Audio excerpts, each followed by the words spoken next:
Hey guys, welcome to commerce classes by Sakshi. तो आज हम स्टार्ट करने वाले हैं आपकी एक जो एनईएस 2022 पीजीटी कॉमर्स का एग्जाम एनालिसिस चल रहा था, उसके हमने 1 से लेकर 21 तक क्वेश्चन हम पहले डिस्कस कर चुके हैं। आज हम क्वेश्चन नंबर 22 से लेकर के क्वेश्चन नंबर 40 तक हम डिस्कस करेंगे। क्लियर? तो चलिए हम स्टार्ट करते हैं। इससे पहले अगर किसी ने हमारी वो वीडियोस नहीं देखी हैं, एक से 21 क्वेश्चन डिस्क्रिप्शन में लिंक गिवन है, आप वहां जाकर के उन क्वेश्चंस को देख सकते हैं। तो चलिए हम स्टार्ट करते हैं। First question is the equity of a company is 15 lakh. एक कंपनी है, उसकी इक्विटी कितनी गिवन है आपको? 15 lakh rupees. And debt are 5 lakh. Debt given है आपको 5 लाख रुपीस के। उन्होंने कहा कि what amount of additional long term loan, कि एडिशनल कितना लॉन्ग टर्म लोन और लेना चाहिए ताकि कंपनी की जो डेट इक्विटी रेशियो है वो ये इतनी मेंटेन हो सके। तो चलिए हम देख लेते हैं इसको कैसे सॉल्व करना है। डेट इक्विटी रेशो क्या होती है आपकी? Debt plus long term loan divide by equity.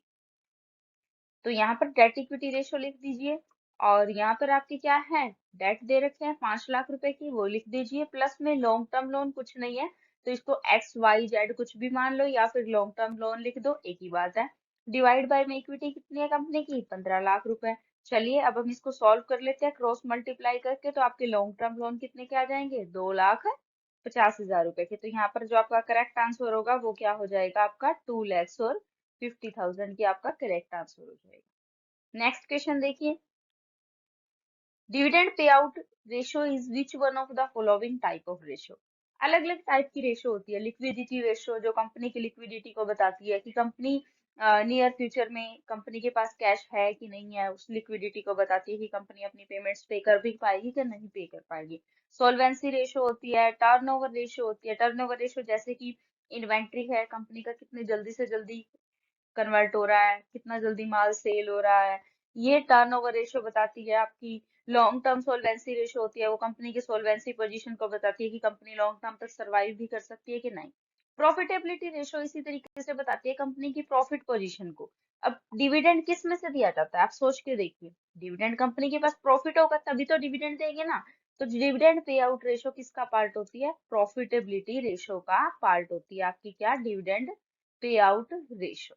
समझ में आया? डिविडेंड पे आउट रेशियो किसका पार्ट होगी? प्रॉफिटेबिलिटी रेशियो का। क्योंकि जो डिविडेंड है कंपनी का, जो डिविडेंड देती है वो किस में से देती है? प्रॉफिट में से तो देती है। अगर प्रॉफिटेबिलिटी रेशियो ज्यादा होगी तभी तो डिविडेंड पे किया करेगी कंपनी। और डिविडेंड पे आउट रेशियो क्या होती है? डिविडेंड पे आउट रेशियो क्या होती है कि सभी प्रॉफिट में से जितने भी एक्सपेंडिचर हैं सबको लेस करने के बाद जो प्रॉफिट बचता है, चाहे वो इंटरेस्ट हो डिवेंचर का, चाहे वो इंटरेस्ट हो या डिविडेंड हो प्रेफरेंस शेयर्स का, सब कुछ लेस करने के बाद जो लास्ट में प्रॉफिट बचता है ना, profit available for equity share holders, divide by में number of equity shares, simple DP ratio आ जाएगी, डिविडेंड पे आउट रेशियो। तो ये प्रॉफिटेबिलिटी का पार्ट होती है। चलिए नेक्स्ट देखते हैं। Which of the following concept of accountancy states that a conscious approach should be adopted in ascertaining income so that profit are not overstated? वो कहता है कि इन चारों में से हम कौन सी एक अप्रोच यूज करेंगे अकाउंटेंसी की, जिससे कि हमारे जो प्रॉफिट है वो ओवरस्टेटेड यानी कि बढ़ा चढ़ाकर ना शो किए गए हो। तो सिंपल सी बात है, कंजर्वेशन कंसेप्ट, कंजर्वेटिज्म का कंसेप्ट क्या कहता था कि हम प्रॉफिट को इग्नोर करते हैं और लॉसेस के लिए प्रोविजन बना के चलते हैं। प्रॉफिट को इग्नोर करते हैं। फ्यूचर में ये तो नहीं कह सकते ना कि मिस्टर रमेश से को मैं इतने का माल बेचूंगा, 10 लाख की गुड्स खरीदी है, मैं उसको 15 लाख में बेचूंगा, मुझे 5 लाख का प्रॉफिट हो जाएगा, वो हवाई बातें होती है। कंजर्वेटिज्म का कंसेप्ट कहता है कि आपकी जो बुक्स ऑफ अकाउंट के अंदर आपका प्रॉफिट ओवर स्टेटेड यानी कि बढ़ा चढ़ा कर नहीं दिखाया जाना चाहिए। उसके लिए आप प्रॉफिट के लिए कोई भी प्रोविजन नहीं बनाओगे। आप सिर्फ जितने भी फ्यूचर में लॉसेस होने वाले हैं उसके लिए ही प्रोविजन बनाओगे। तो ये कंसेप्ट कौन कहता है? कंजर्वेटिज्म का कंसेप्ट होता है। उसके अलावा जो बाकी कॉन्सेप्ट है वो भी देख लेते हैं हम। बाकी कॉन्सेप्ट के अंदर हमारा कॉन्सेप्ट है जी मटेरियलिटी का कॉन्सेप्ट है। मटेरियलिटी का कॉन्सेप्ट कहता है कि वही बातें बुक्स में रिकॉर्ड की जाएंगी जो जरूरी हो, जो मटेरियल हो। इमटेरियल बातें जैसे कि मान लीजिए कोई भी ऐसी ट्रांजेक्शन हो गई जिसका बुक्स में दिखाना ज्यादा जरूरी नहीं है, फिर भी हम उसको धक्के से शो कर रहे हैं। तो मटेरियलिटी कहती है कि सिर्फ वही, जैसे कि स्टेशनरी की शॉप पे गए हम, वहां से शार्पनर खरीदा, पेन खरीदा, पेंसिल खरीदी, नोटबुक खरीदी, रजिस्टर खरीदे, यानी कि हमने 50 चीजें खरीद ली, तो क्या आप सबको दिखा दोगे? सबका एक कपल ग्रुप बनाइए स्टेशनरी और उसको एक ग्रुप में डाल दीजिए। उसके बाद है ऑब्जेक्टिविटी। ऑब्जेक्टिविटी कहता है कि जितनी भी ट्रांजेक्शन आप रिकॉर्ड करोगे सबके आपके पास वाउचर होने चाहिए। सबके पास सब ट्रांजेक्शन के आपके पास एविडेंस होने चाहिए। कोई भी आप बायसनेस नहीं करोगे रिकॉर्ड करते हुए। कंसिस्टेंसी बोलता है कि आप पर्टिकुलर एक मेथड को फॉलो कीजिए, कंसिस्टेंटली आप अपने अकाउंटिंग स्टैंडर्ड को मेंटेन कीजिए, अपने बुक्स ऑफ अकाउंट्स को मेंटेन कीजिए। ठीक है, तो चलिए 25 नंबर क्वेश्चन पे चलते हैं हम। An investment quality as cash equivalent only when it has a short maturity of, कि हम कहीं पर इन्वेस्टमेंट कर रहे हैं तो हम उसको कैश इक्विवेलेंट, पहले तो कैश इक्विवेलेंट का मतलब समझिए। कैश इक्विवेलेंट का मतलब होता है कि वो आइटम्स या फिर उन इन्वेस्टमेंट को कैश इक्विवेलेंट बोलते हैं जिनको हम जल्दी से जल्दी कैश में कन्वर्ट करवा सकते हैं, जो कैश के इक्वली मानते हैं कि हम कैश इक्विवेलेंट है। जैसे मान लीजिए मैं बैंक में पैसा जमा करवा के आ गई, कैश इक्विवेलेंट ही है ना ये। जब मुझे जरूरत पड़ेगी मैं बैंक से जाकर निकलवा लूंगी। तो वो कहता है कि ऐसी जितनी भी इन्वेस्टमेंट है कैश इक्विवेलेंट में, ऐसे तो नंबर ऑफ इन्वेस्टमेंट्स है, तो हम किसको कैश इक्विवेलेंट मानेंगे?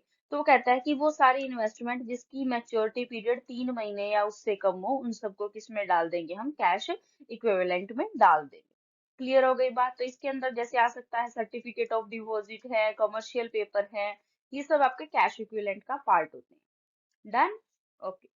Next one is while preparing cash flow statement, dividend paid by a financial enterprise. तो कहता है कि कैश फ्लो स्टेटमेंट बनाते वक्त जो डिविडेंड पे किया है फाइनेंशियल एंटरप्राइज ने, उसको कौन सी एक्टिविटी में कंसीडर किया जाएगा? तो पहले देखिए कैश फ्लो स्टेटमेंट क्या होती है। कैश फ्लो स्टेटमेंट होती है जो एक कंपनी की दो बैलेंस शीट डेट के बीच में बनाई जाती है।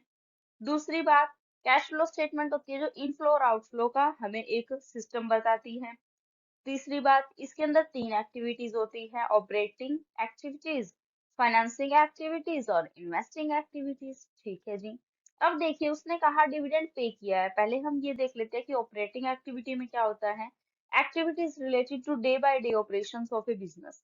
कोई भी बिजनेस है उसके दिन प्रतिदिन के खर्चों का जो लेखा जोखा है, day by day operations of a business is called operating activities. Cell purchase से रिलेटेड है।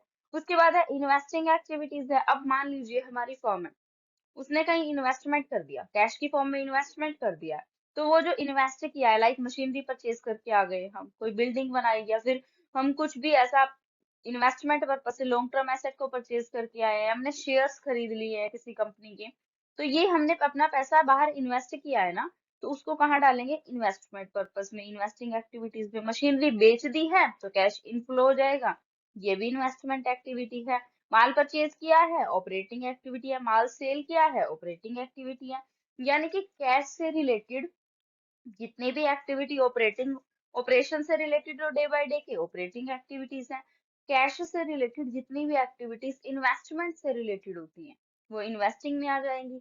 अब फाइनेंसिंग एक्टिविटी में कौन सी आती है? जो कलेक्शन ऑफ फाइनेंस से रिलेटेड होती है। कलेक्शन ऑफ फाइनेंस का मतलब होता है कि जैसे बाहर से मनी लेनी है, अब सारा पैसा फर्म के पास तो नहीं होता, फर्म शेयर भी इशू करती है, डिवेंचर इशू करती है, कमर्शियल पेपर इशू करती है, तो वहां से जो पैसा पब्लिक से कलेक्ट करती है उनको किस एक्टिविटी में डाला जाएगा? उस कैश इनफ्लो को फाइनेंसिंग एक्टिविटी में डालते हैं।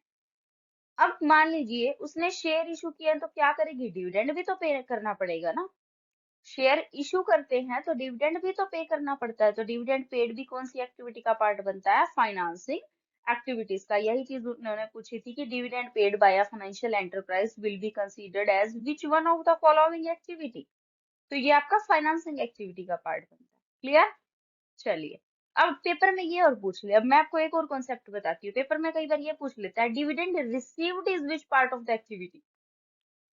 डिविडेंड रिसीव्ड बनता है आपका इन्वेस्टिंग एक्टिविटी का पार्ट। डिविडेंड रिसीव्ड किसका बनता है? इन्वेस्टिंग एक्टिविटी का। क्यों? क्योंकि आपने वहां पर शेयर परचेज किए हैं, शेयर खरीदे तो आपको डिविडेंड मिलेगा। अगर आप शेयर इशू करोगे तो डिविडेंड आपको पे करना पड़ेगा। जहां पर आप शेयर परचेज कर रहे हो, मैंने अंबानी की कंपनी के शेयर खरीद लिया, खरीदे हैं, मैंने अपना पैसा वहां इन्वेस्ट किया, तो मुझे कुछ ना कुछ बदले में रिटर्न मिलेगी ना।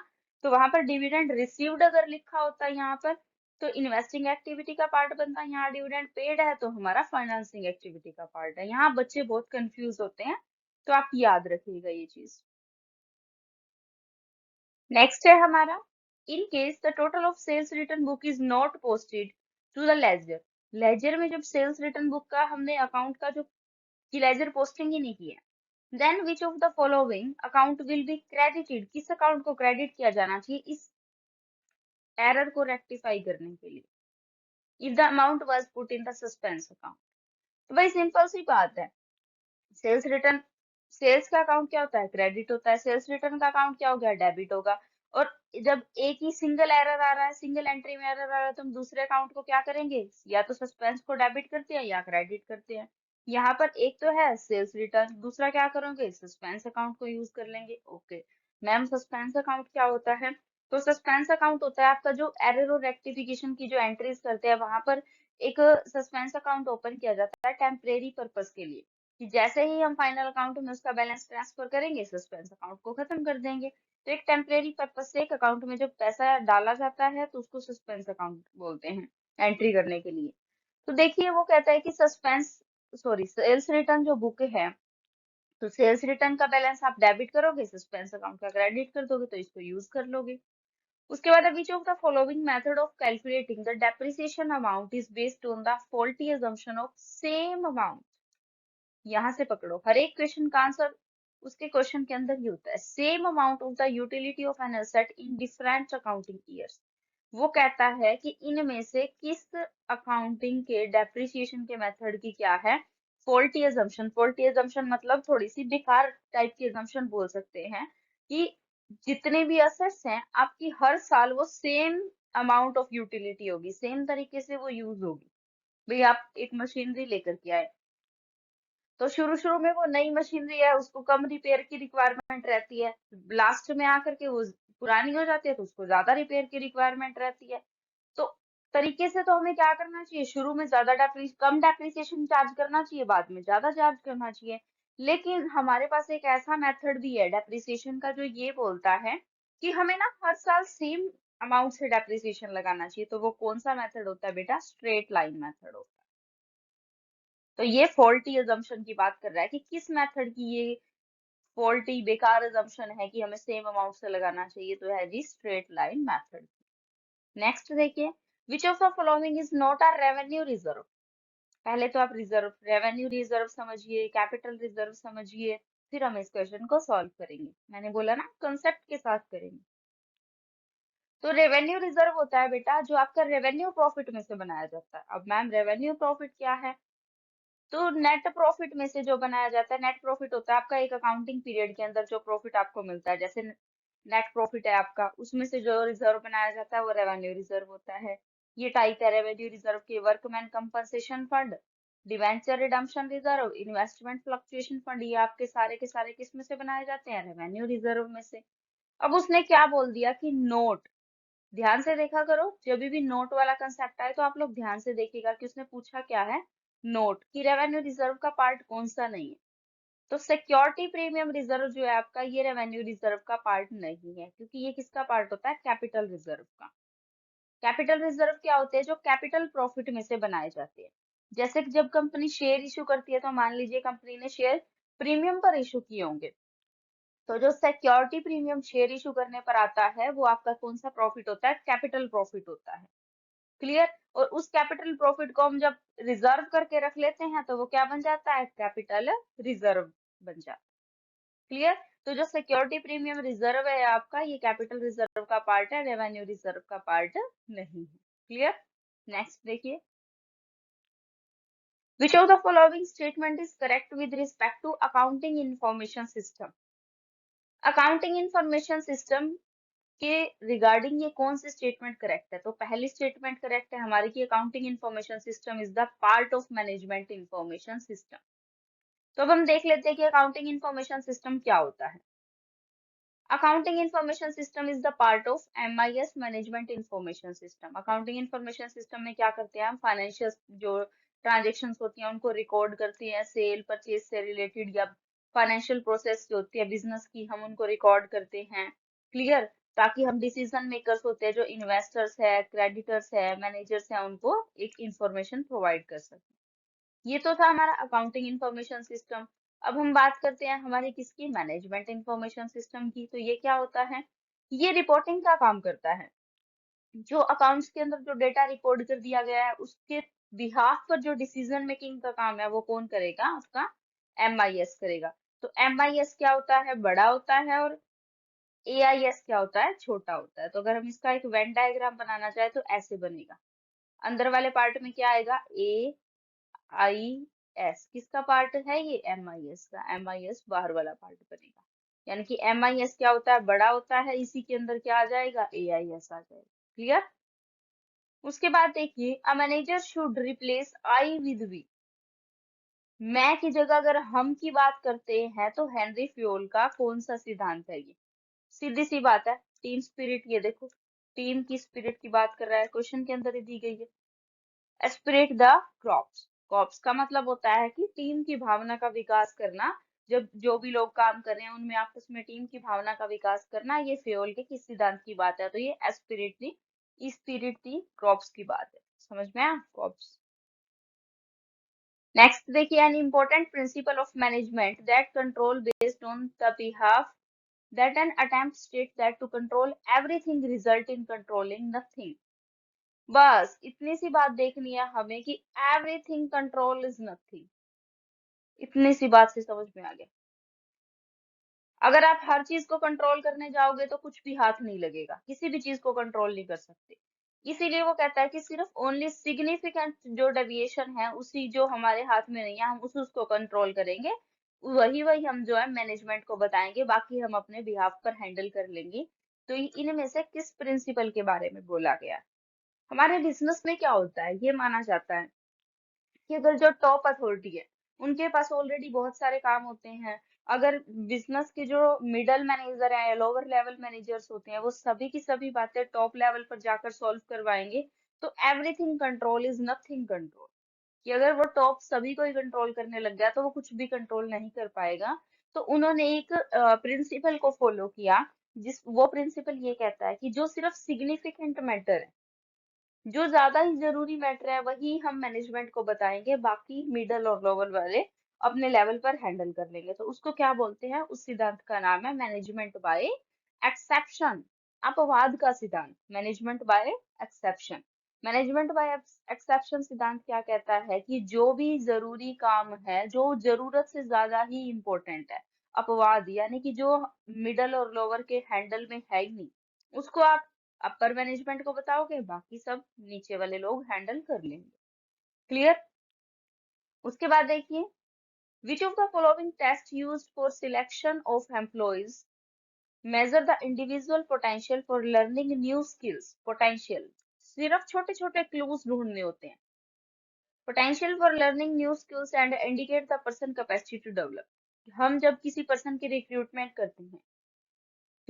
करते हैं तो हम उस टाइम पर उन पर्सन के टेस्ट लेकर के देखते हैं, अलग अलग टाइप के। जैसे आप लोगों का टेस्ट लिया जाता है, रिटन टेस्ट हो गया जिसके लिए आप अभी प्रिपरेशन कर रहे हो, अलग अलग टाइप के टेस्ट लेकर के देखे जाते हैं। तो वो कहता है कि जब इंडिविजुअल की पोटेंशियल को चेक किया जाता है कि क्या ये फ्यूचर में किसी चीज की कोई नई लर्निंग स्किल सीख सकते हैं कि नहीं सीख सकते।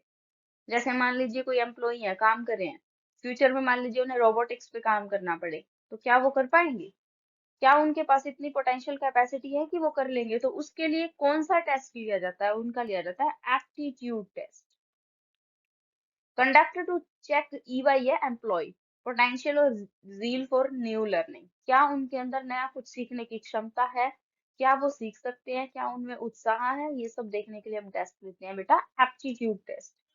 उसके अलावा देख लेते हैं हम इंटेलिजेंट टेस्ट क्या होता है, उनकी इंटेलेक्चुअल कैपेसिटी को चेक करने के लिए। जैसे आपका एक रिटन टेस्ट ले रहे हैं, आपकी इंटेलेक्चुअल कैपेसिटी को चेक करने के लिए, आपका इंटेलिजेंस टेस्ट ले रहे हैं, रिटन टेस्ट, कि भाई आप कितने इंटेलिजेंट है, क्या आपने जो अब तक पढ़ा है आपको वो चीजें याद हैं। अगर आप मेरी वीडियो को ध्यान से सुनोगे तो हो सकता है कि आपका ये टेस्ट क्लियर हो जाए, क्योंकि अगर आपके कंसेप्ट अच्छे होंगे तो आप तभी इंटेलिजेंट होगे। तो इंटेलिजेंस टेस्ट ये कहता है कि कंडक्ट किया जाता है आपकी इंटेलेक्चुअल कैपेसिटी के लिए। क्लियर। उसके बाद देखते हैं, this is the level of arrangement. Next question है, this is the level of arrangement that consist a team of manager from different functional levels. Functional level कितने होते हैं किसी भी ऑर्गेनाइजेशन के, मैम तीन होते हैं। कौन कौन से होते हैं वो भी बता दीजिए। तो तीन लेवल कौन कौन से हो गए, एक हिरार्की बना देती हूँ मैं। टॉप लेवल, फिर आता है मिडल लेवल, और उसके बाद क्या आता है लोअर लेवल। यहाँ मिडल बना देते हैं, यहाँ पर लोअर लेवल है। एक हिरार्की हो गई फंक्शंस की। उनका बेसिक टास्क क्या है? Integrate diverse element and coordinate the activity of different department. They analyze the business environment and its implication for the survival of the firm. Firm के survival की चिंता किसको होती है? जो मैम जो मैम क्या करते हैं, जो मैम टॉप पे बैठते हैं, उनको क्या होती है? फर्म के सर्वाइवल की चिंता होती है। बिल्कुल। तो हमारा आंसर क्या आ जाएगा? Top level. देखो, छोटी सी चीज से ही क्या हो गया? आंसर निकल गया। आप 1.5 किलोमीटर लंबा सेंटेंस पढ़ा आपने, लेकिन छोटी सी चीज से आपका आंसर बन गया। क्लियर? नेक्स्ट देखिए। नेक्स्ट क्वेश्चन है हमारा, an additional incentive granted by the consignor to the consignee to induce the consignee in pushing a new line of trade is called. एक नई लाइन ऑफ ट्रेड करने के लिए जब एक कंसाइनर कंसाइनी को पुश करता है। अब पहले तो देखिए कंसाइनर कौन होता है और कंसाइनी कौन होता है। आई होप आपको पता होगा, लेकिन मैं बता देती हूँ। मान लीजिए मैं एक बिजनेसमैन हूँ, क्या मैं अपना सारा माल सेल कर सकती हूँ? अगर आप बोलोगे कि मैम अगर आपका बड़ा बिजनेस है तो आप कैसे सेल कर सकते हो? बिल्कुल सही बात है, उसके लिए मुझे क्या करना पड़ेगा? एजेंट्स की जरूरत होगी। बिल्कुल सही बात है। तो जब एक पर्सन, एक सेल्समैन या एक जो कंपनी का ओनर है, अपना माल सेल्समैन के थ्रू बिकवाता है, तो उनसे कॉन्ट्रैक्ट साइन करता है, उनके बीच में कंसाइनमेंट का एक कॉन्ट्रैक्ट साइन होता है। तो जो मान लीजिए मैंने अपने अंडर में एजेंट्स के थ्रू माल बिकवाया, तो मैं कंसाइनर हो गई, आप लोग कंसाइनी हो गए। ठीक है। तो जब कंसाइनर अपना माल कंसाइनी को सेल करने के लिए देता है, तो उस प्रोसेस को क्या बोलते हैं? कंसाइनमेंट। क्लियर? अब मैंने आपको बोला कि आप मेरा माल सेल कीजिए, आप बोलोगे मैम हमें क्या मिलेगा? मैंने कहा कमीशन मिलेगी। Okay, clear. फिर मैंने ये भी कहा कि अगर रिस्क होता है कि अगर बैड डेब्ट्स हो जाते हैं, आपने माल बेचा और आपने हो सकता है उधार माल बेच दिया हो ज्यादा सेल करने के लिए, तो हो सकता है कि आपको बैड डेब्ट्स हो गए हो, लोगों ने पैसा ना दिया हो, तो वो रिस्क भी किसका रहेगा? आपका रहेगा। तो आपने कहा मैम हमें एक्स्ट्रा क्या मिलेगा? मैंने कहा डेल क्रेडिटर कमीशन भी मिलेगी आपको। बिल्कुल सही बात है। अब मैंने ये भी बोला कि आप कोई नए नए तरीके से सेल करना स्टार्ट करो, सेल प्रमोशंस के थ्रू। आपने कहा हमें क्या मिलेगा? मैंने कहा ओवर राइडिंग कमीशन। क्लियर? तो नॉर्मल कमीशन क्या है? माल सेल करवाने के लिए। डेल क्रेडिटर क्या है? रिस्क के लिए। और ओवर राइडिंग कमीशन क्या होती है? नए नए तरीके से सेल करने के लिए। Pushing a new line of trade is called over riding commission. Clear? बिल्कुल। उसके बाद है जी 36 क्वेश्चन है, even after opening of our economy in 1991। आपको पता है 1991 में एलपीजी का कंसेप्ट आया था। अब ये मत कहना ma'am LPG gas. LPG liberalisation, privatisation and globalisation. LPG का कॉन्सेप्ट आ गया था। लिबरलाइजेशन क्या था? लाइसेंसिंग खत्म कर दिया। प्राइवेटाइजेशन क्या है? प्राइवेट कर दी इकोनॉमी। और ग्लोबलाइजेशन क्या है? कि हम पूरे वर्ल्ड के अंदर अपना माल सेल कर सकते हैं। बिल्कुल सही बात है। तो उसके अंदर क्या हुआ कि foreign companies found it extremely, कि आने के बावजूद भी 1991 में जो एलपीजी का कॉन्सेप्ट आया है, उसके आने के बाद भी डिफिकल्ट था, क्योंकि bureaucratic red tape to get permit. हमें क्या है, पॉलिटिक्स से जो है परमिशन लेनी पड़ती थी अपना बिजनेस करने के लिए। जैसे फॉरेन कंट्री वाले हैं, अमेरिका वाले हैं, उनको इंडिया में आकर के कोई बिजनेस सेटअप करना है, तो उनको पहले क्या करनी पड़ेगी? परमिशन लेनी पड़ेगी। तो वो किस टाइप की हर्डल है? ये है जी आपका पॉलिटिकल एनवायरमेंट का डायमेंशन। क्लियर? उसके बाद देखिए 37 क्वेश्चन कहता है कि making investment in a new machine to replace an existing one. नई मशीन में इन्वेस्टमेंट करने के लिए कौन सा डिसीजन होता है? आपका कैपिटल बजटिंग डिसीजन। ठीक है। अब इसका दूसरा नाम क्या है? Long term decision.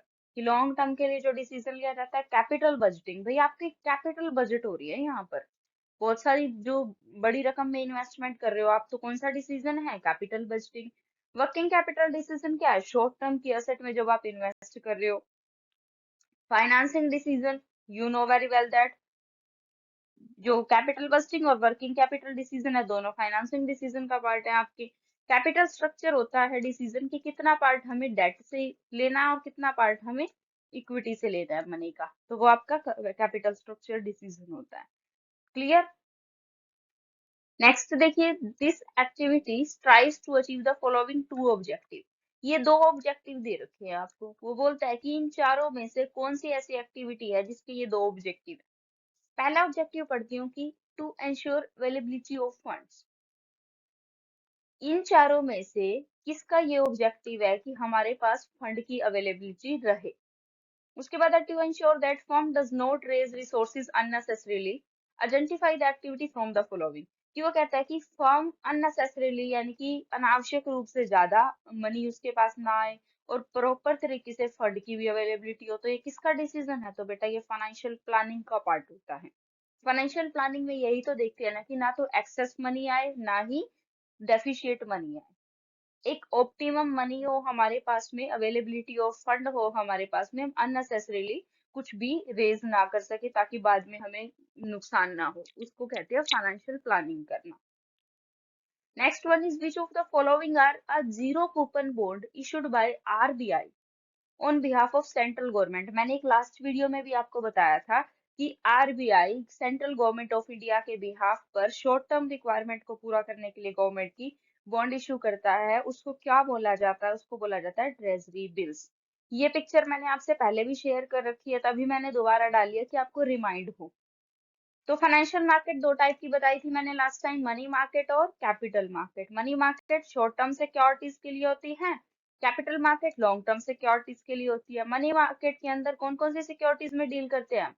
Promissory notes, commercial paper, demand deposit, certificate of deposit, treasury bills. Treasury bill कौन इशू करता है? आरबीआई। कितने कितने दिन वाले होते हैं? 182 डेज, 364 डेज के बिल होते हैं ये। तो यही चीज हमने पहले भी डिस्कस कर रखी है और एक और क्वेश्चन भी इसी से आया हुआ है। तो आप देखिए कि क्वेश्चन एक ही पेपर में रिपीट हो रहे हैं, तो आप ये सोचो कि एनवीएस के केवीएस में क्यों नहीं आएंगे, एचपीएससी में आएंगे, डी ट्रिपल एस बी में आएंगे। तो ये क्वेश्चन बेटा रिपीटेशन पे चलते हैं। उसी तरीके से कैपिटल मार्केट के दो टाइप हैं, प्राइमरी मार्केट और सेकेंडरी मार्केट। प्राइमरी में आईपीओ होता है, इनिशियल पब्लिक ऑफर, और सेकेंडरी में होता है फॉलो अप पब्लिक ऑफर। तो इसकी सारी डिटेल आप प्रीवियस वीडियो में पहले चेक कर लीजिएगा, आपको वहां मिल जाएगी। नेक्स्ट है a car manufacturer offer to sell a particular brand of car at a price of 10,000 less for a limited period. भाई देखो गाड़ी कितने की है? हम 1 लाख की, तो 1 लाख की आते नहीं, मान लेते हैं हम 1 लाख की गाड़ी है। उसने बोला कि मैम आप ना ये गाड़ी ले लो, आज और कल 2 दिन न्यू ईयर का डिस्काउंट चल रहा है और ना आपको 10,000 लेस में मिल जाएगी, आपको 90,000 की लगा देंगे, न्यू ईयर का डिस्काउंट चल रहा है। ठीक है, मैंने कहा कोई बात नहीं, एक लिमिटेड पीरियड के लिए बोल दिया उसने। लेकिन उसने बोला कि एक स्पेसिफिक कार के ऊपर ये मिलेगा, एक पर्टिकुलर ब्रांड के ऊपर, सभी कार के ऊपर नहीं, एक पर्टिकुलर ब्रांड के ऊपर। तो किस टाइप की सेल प्रमोशन एक्टिविटी है भाई ये? This is called rebate. आप बोलोगे मैम अभी तो आपने डिस्काउंट बोला था। डिस्काउंट एक मार्केटिंग स्ट्रेटेजी होती है जो सभी कस्टमर्स को दी जाती है, लेकिन उसने क्या किया? उसने बोला कि एक लिमिटेड पीरियड के लिए एक सेल प्रमोशन एक्टिविटी बोली है, एक लिमिटेड पीरियड के लिए, तो वो क्या हो जाएगी? सेल प्रमोशन एक्टिविटी एक लिमिटेड पीरियड के लिए स्पेसिफिक कस्टमर को एक लिमिट अमाउंट तक दी जाती है, तो उसको हम रिबेट बोलते हैं। डिस्काउंट और रिबेट में यही फर्क होता है बस। जो रिबेट है वो सिर्फ एक कस्टमर को दी जाती है, स्पेसिफिक कस्टमर को एक पर्टिकुलर ब्रांड के ऊपर, और डिस्काउंट क्या है? सभी कस्टमर को इक्वली दिया जाता है। तो यहाँ पर एक पर्टिकुलर चीज की बात हो रही है, तो इसीलिए हम इसको रिबेट बोलेंगे। क्लियर हो गई बात? ये चीज बिल्कुल याद रखना, अब की बार रिबेट का क्वेश्चन आया, हो सकता है नेक्स्ट टाइम डिस्काउंट के क्वेश्चन आ जाए। उसके अलावा हमने कुछ वर्किंग नोट्स भी बनाए हैं यहाँ पर, ये भी देख लीजिए आप। कि पर्सनैलिटी टेस्ट की बात की थी हमने, तो मेनली 3 टाइप के पर्सनैलिटी टाइप की टेस्ट की बात होती है। आरोही का पेपर हुआ था 2018-19 के अंदर, वहां पर एमबीटीआई का क्वेश्चन आया था। एस्टेट का पेपर हुआ, लगातार 2 सालों से एमबीटीआई का क्वेश्चन आ रहा है। तो ये देखिए, अब अभी भी एमबीटीआई का क्वेश्चन पूछ लिया था पीछे, तो मतलब ये क्वेश्चन रिपीटेड हो रहा है, इसलिए मैंने यहाँ पर आपको फुल फॉर्म बताया कि एमबीटीआई किसका पार्ट है? पर्सनैलिटी टेस्ट का पार्ट है, और इसकी फुल फॉर्म क्या है? Myers Brigg type indicator. उसके बाद है एमएमपीआई, ये भी पर्सनैलिटी टाइप का पार्ट है। Minnesota multiphasic personality inventory. उसके अलावा 16 पर्सनैलिटी फैक्टर क्वेश्चनायर है। ये 3 होते हैं मेनली पर्सनैलिटी के टेस्ट, एमबीटीआई, एमएमपीआई और 16 पर्सनैलिटी फैक्टर क्वेश्चनायर। इनकी हम एक डिटेल वीडियो आगे डालेंगे, अभी के लिए आप इनके नाम याद रखिए। एक और चीज का वर्किंग नोट हमने यहाँ डाला है कि जो मैनेजमेंट बाय एक्सेप्शन का हम क्वेश्चन डिस्कस करके आए हैं, उसका उसके फादर कौन है? F W Taylor. अब एफ डब्ल्यू की भी फुल फॉर्म आ जाती है, फ्रेडरिक विंस्लो टेलर। डब्ल्यू का मतलब विंस्लो, एफ की फ्रेडरिक विंस्लो टेलर। अब फ्रेडरिक की स्पेलिंग भी याद करके जाइएगा, कई बार वो स्पेलिंग 4 लिख देगा और आपको कंफ्यूज कर देगा कि कौन सी सही स्पेलिंग है। एक बार पेपर में क्या हुआ कि फ्रेडरिक की फोटो दिखा दी गई थी, फोटो बना करके यहाँ पर पिक्चर पासपोर्ट साइज लगा दी गई और बोला कि पहचानो इनमें से फ्रेडरिक कौन है। तो मतलब कहीं से भी क्वेश्चन दे सकता है वो आपको, आप क्या सोच रहे हो। तो आप इसकी पिक्चर भी गूगल कीजिएगा, उसकी पिक्चर आइडेंटिफाई कीजिए, फ्रेडरिक की स्पेलिंग याद रखिए। और ये भी पूछा गया कि जो फ्रेडरिक विंस्लो टेलर है उन्होंने मैनेजमेंट बाय ऑब्जेक्शन एक्सेप्शन अपने किस काम में दिया था। तो शॉप मैनेजमेंट नाम का उनका एक रिसर्च पेपर निकला था, उसमें उन्होंने इसका जिक्र किया था मैनेजमेंट बाय एक्सेप्शन का। क्लियर जी मैम। अब आ जाती है बात मैनेजमेंट बाय ऑब्जेक्टिव की। तो मैनेजमेंट बाय ऑब्जेक्टिव देख लीजिए।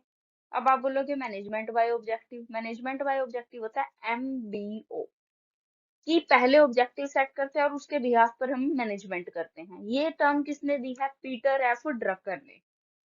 1954 में इनकी एक बुक निकली थी द प्रैक्टिस ऑफ मैनेजमेंट, वहां पर उन्होंने इसका जिक्र किया था मैनेजमेंट बाय ऑब्जेक्टिव का। तो आप देख सकते हैं आज की इस वीडियो से आपको कितनी सारी नॉलेजेबल इंफॉर्मेशन मिली है। तो आज के लिए जो हमारे चैनल पर न्यू है मैं उन्हें बता देती हूँ कि हमारा चैनल कॉमर्स की वीडियोस के लिए है।